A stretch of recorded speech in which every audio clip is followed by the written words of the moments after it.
Welcome to another edition of Reaching Out.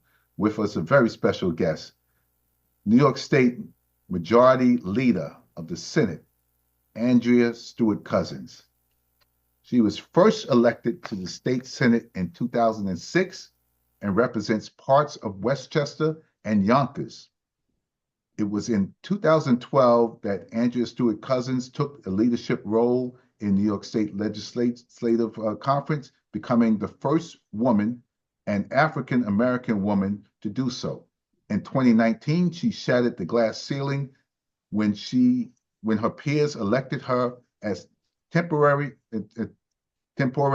president and majority leader of the state Senate.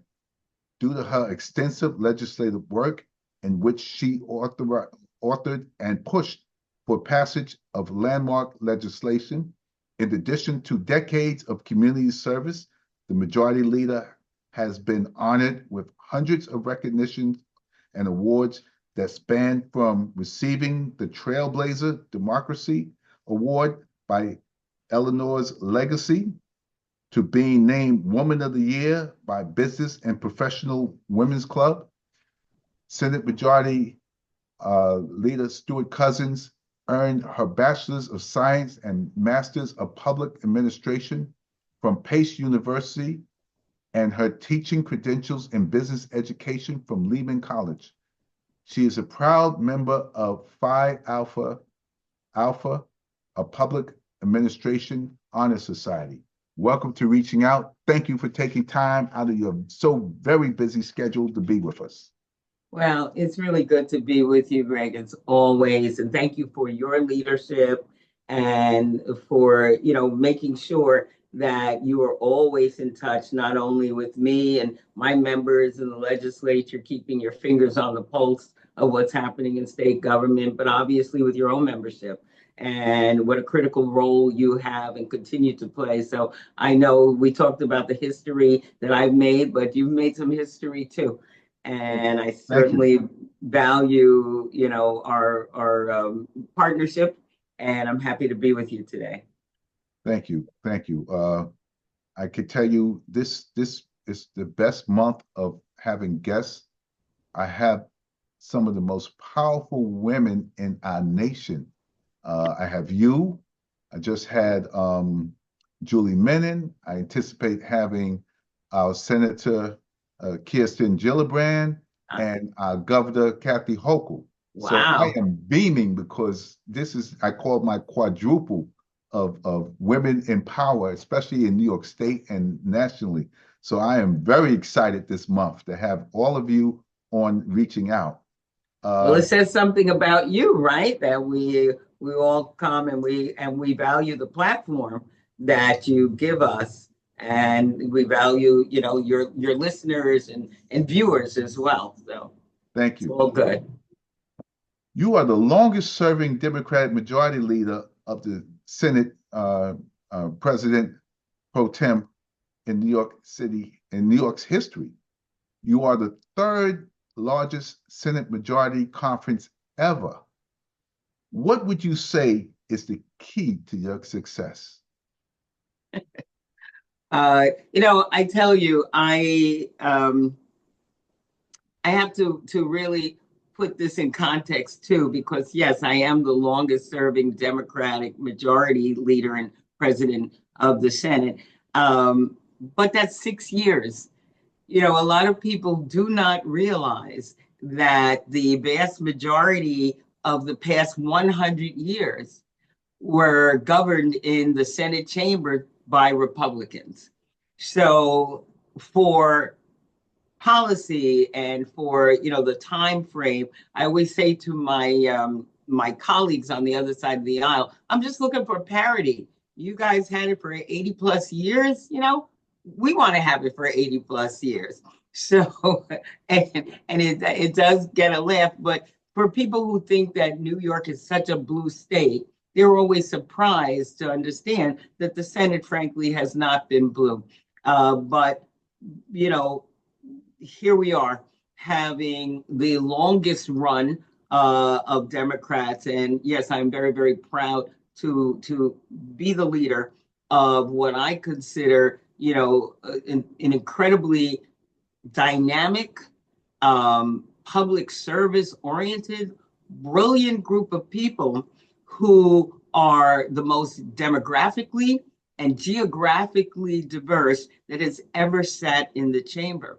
So the secret, I think, to success and for you as well is to respect the voices of the people who you have the privilege to work with and lead, to make sure that we maintain the focus on public service, which is what this is, that we maintain our focus on the people of New York State, and that we understand that everybody is there because their constituents sent them there, and their voice is valued, their experiences are valued, but also by fostering sort of a collaborative, there's an acronym that I look at, team.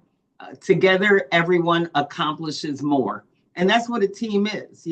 Together, everybody accomplishes more. So even if you think what you're doing is more important than everybody else's, you've got to understand that it is as important as what everybody else is doing. And if we do it together, we'll be able to accomplish more. And we've established that collaborative and that respectful, uh, um, atmosphere.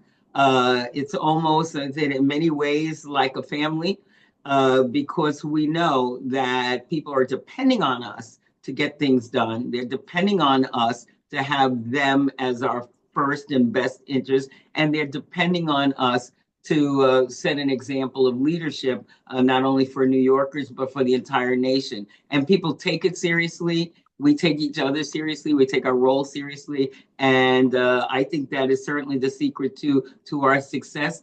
I think that the people in New York see the difference in terms of getting things done. A lot of times people had to wait, generations practically to get some of the most, I guess, common sense things done. And with our leadership, we have managed to really look at what so many people knew were priorities, whether it was in terms of climate or reproductive justice or, common sense of, gun safety things, housing issues, you name it, protecting our LGBTQ plus communities and our immigrant communities and just funding our schools totally. I mean, there were just so many things that people expected that just weren't getting done. And we have, as a conference, along with our colleagues in the assembly, been able to get things done at a rate that people can see the difference in their lives. It matters. Thank you. Thank you. Your leadership style is different, but it's more inclusive because I can hear it. And when you described how you lead, you say everybody was sent there by their constituents and they deserve to be heard. So I listen, I couldn't agree more. I just want to go back. Everybody talking about three men in a room. And the three men in the room were kind of where the entire decision-making process, began and ended. And those three men were typically the governor, the leader of the Senate, which is, the majority leader, and the leader of the House, of the Assembly, which is the Speaker. And they would always be three men. So when I was elected the leader of the Senate, I became the person that broke that, three men equation. And I think that the dynamics change. I will say, though, that I had been one of those people who began my run for the Senate with the understanding that the way things were done was dysfunctional. The Brennan Center, when I first ran back in 2004, and by the way, I lost by 18 votes, but I did run first in 2004 before I was successful in 2006. But the Brennan Center had put out a report that said that New York State's legislature was the most dysfunctional in the country. And most of that was because everything sort of, began and ended with, what people thought was just three people's voices. So I ran against that. I just think that people need to obviously have a say in their government. They were sent there to do that. And obviously when we got to come together, we got to come together, but it's not without your participation in a meaningful way, and it matters. Yeah, I remember going back 20 years ago, and I remember what happened, and I remember names, I remember the shame, and we were the mockery of this country, and it was a matter of who was going to go out in silver bracelets. That's how bad it was. So Oh, I really? remember that. You remember those days? Exactly. Oh, no. Yeah. Who I was going to go mean, out in it silver was, bracelets? Yeah. and that's the other Yeah. thing, and I know we'll go on to another question, but that's Yeah. the other thing. Like when you've been to and you know what the alternative looks like, Sure. shame on you if you haven't learned from things, especially if they were, negatively Sure. impacting your ability to do your work. So I, Yes. and I make a point. We just had our retreat, and I always uh, go back to, even with my new members, just kind of giving them the trajectory, where we came from and what it took for us to get here. And we can't just pretend that this is some kind of entitlement, or that there wasn't a lot of suffering and embarrassment and just disappointment that watered our path. So Sure. it's history is important. Right. Right. That's right. You're exactly right. I couldn't say it better. Uh, there's going to be a new elected presidential administration, and the GOP controls all branches of federal government. There's also Supreme Court with conservative leaning majority.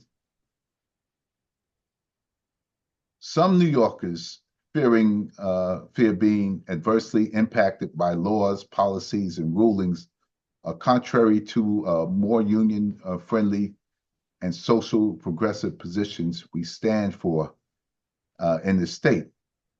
What's the potential harm to New Yorkers, especially union members?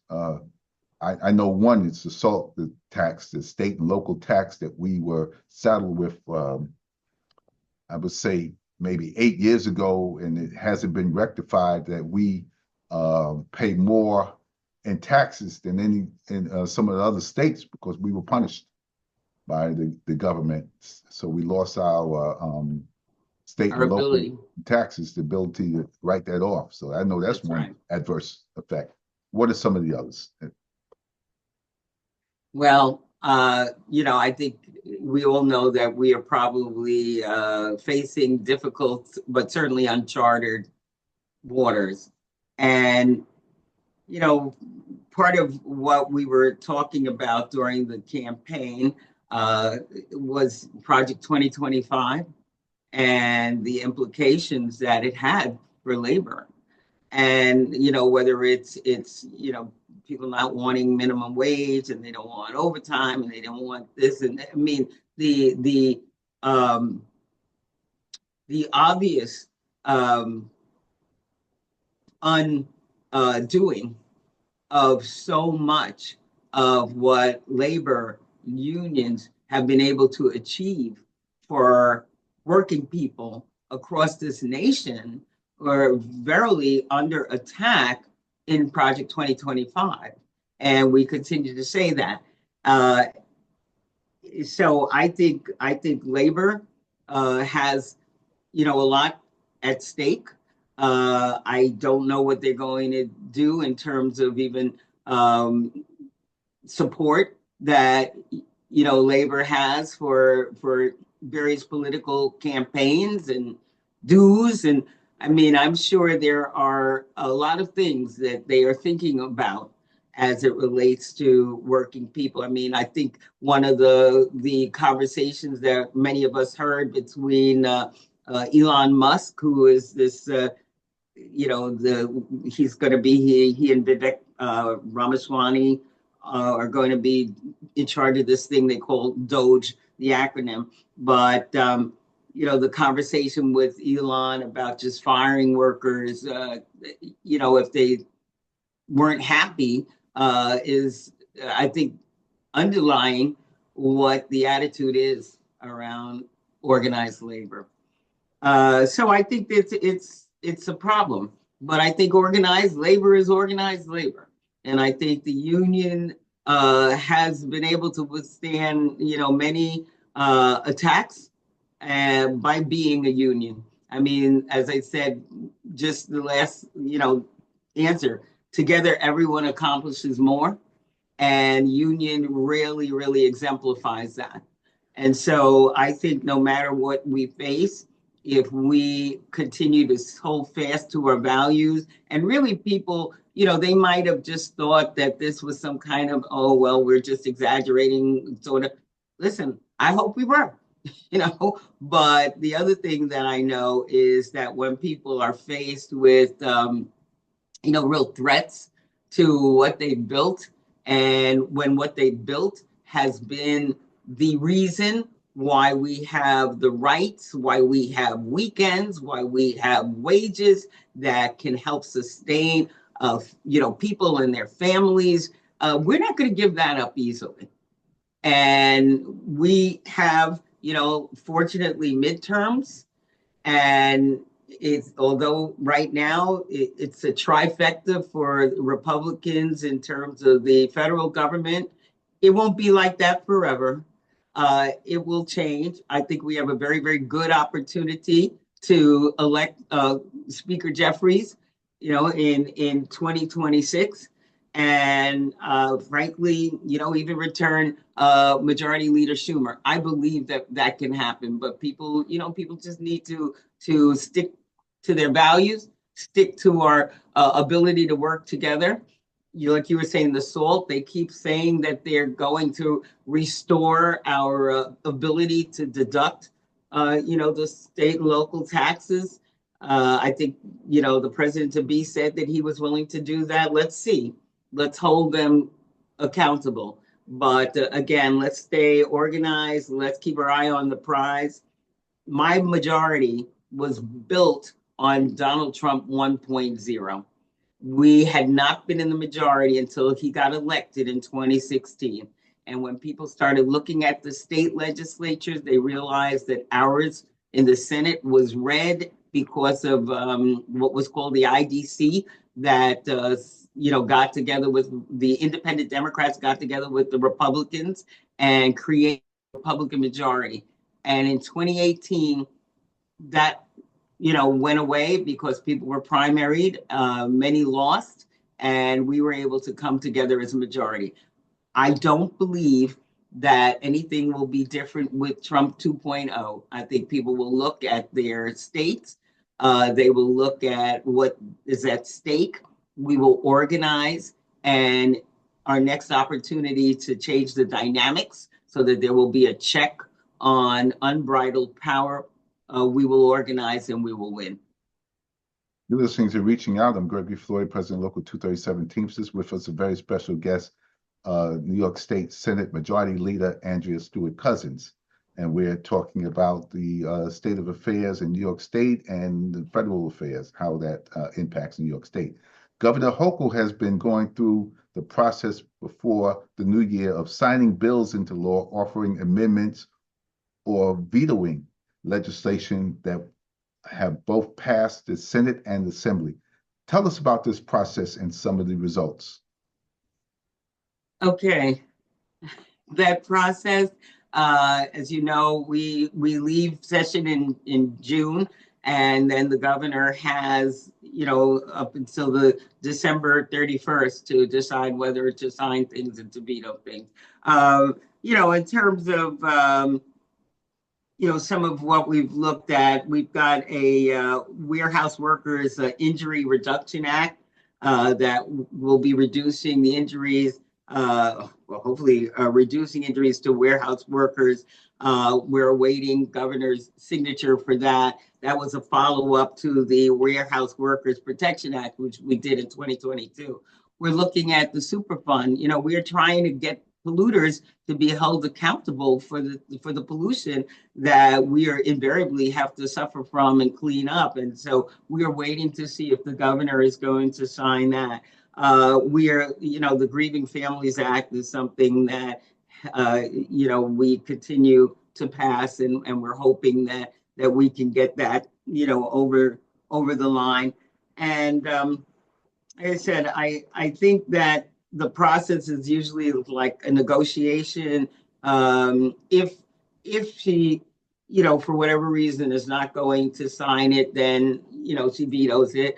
If she would sign it, if there were certain concessions made or certain agreements made, then we have that conversation. And if everybody can agree, the Senate, the Assembly, as well as the chamber can agree on some of the amendments that are being proposed, then you know, it will be signed, and then early next month when we come back, those amendments will be passed.